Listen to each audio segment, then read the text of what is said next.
everybody. Today's practice tip is about a template for effective practicing. There's a whole body of research on what sets top performers apart from everyone else in terms of how they practice.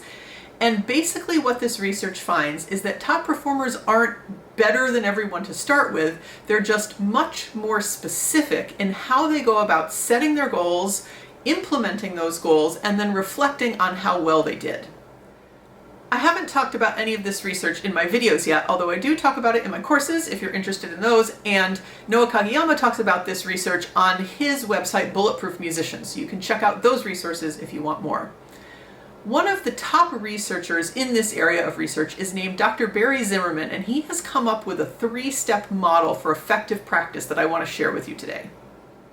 Step 1 in Barry Zimmerman's model is goal setting. So set very specific goals for your practice session today. Think about how are you going to achieve those goals? What are the practice strategies you're going to use to get yourself there? And also, what metric are you going to use to assess whether you achieved your goal or not? So first step, set very specific goals. Step 2 is to put your chosen practice strategies in place and see how you do. Make sure they're really specific and make sure they're well tailored to your goal. And then the final step is self-reflection. How did you do? How did your practice strategies work for you? If they worked well, why did they work? If they didn't work well and you didn't achieve your goal, why didn't you achieve your goal? Where did you go wrong? Again, be as specific as possible. What the research shows is that when people are really specific in every step of this process, they perform much better. When people are more vague in the goals they're setting for themselves, how they're going to try to achieve those goals, and their self-reflection after the fact, they don't perform as well. I've found that students often benefit from doing this process out loud. So get yourself a little stuffed animal and tell all of your goals and how you're going to practice and your reflection on how well things are going. Tell your little stuffed animal about it out loud. You're going to feel silly at first, but when you have to do things out loud, it forces you to be much more specific often and much clearer in how you're thinking about these things. So that's your practice tip for today. Feel free to ask questions in the comments, share how this worked for you today, and I hope you enjoy your practice. So right now I'm bringing back a whole bunch of music that I recorded for my album that came out in February. I'm going to be performing it at the beginning of October, so I'm bringing a bunch of it back. And the other day I noticed that in the second movement of one of the pieces, going from the middle section back to the beginning, the da capo, that transition was not good because the first note of the da capo was really out of tune. It ends really softly, the section before.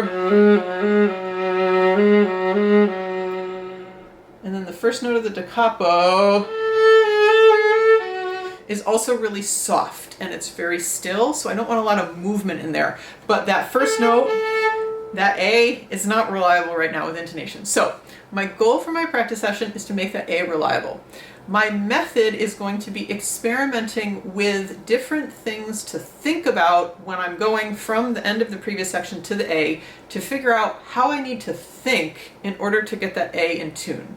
So the first thing I'm going to experiment with is I'm going to think about just singing the A and not thinking about physical placement on the instrument. So we'll see how that works.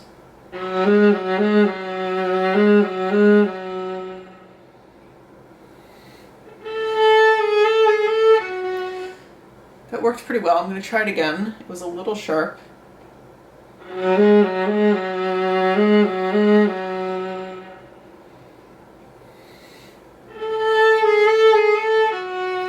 Okay, that seems like a contender. That felt pretty solid.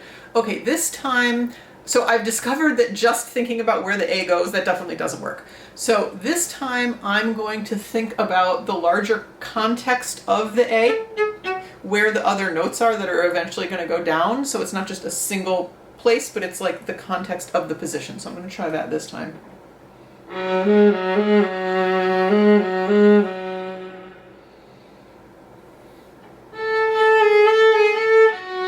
My bow didn't do a good job, but the left hand felt solid. Let me try that again.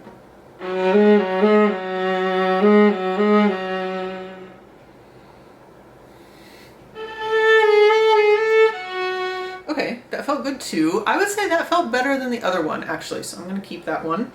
Okay, this time I'm gonna not think about my left hand at all. I'm gonna think about the bow and making sure the sound is really what I want.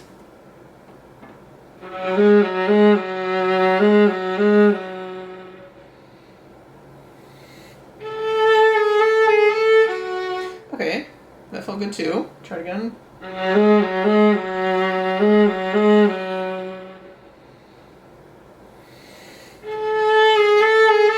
Okay, that was really not good. So maybe just thinking about the bow isn't the solution, because that was really flat.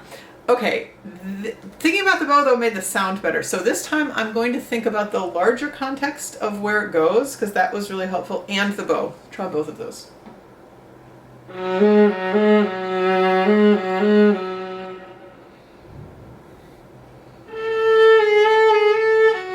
It's a little sharp that time. I didn't think clearly enough about the context though.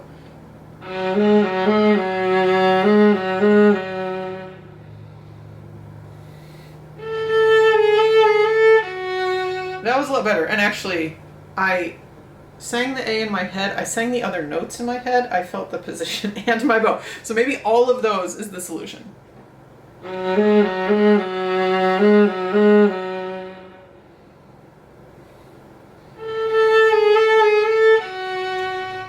That felt pretty good. So I think that's my solution. I think I need to make sure I'm singing the note, I feel the entire context of the position, and I'm thinking about what my bow has to do. So my next step is going to be doing repetitions on that to make sure it's solidified both in terms of the playing and the thinking.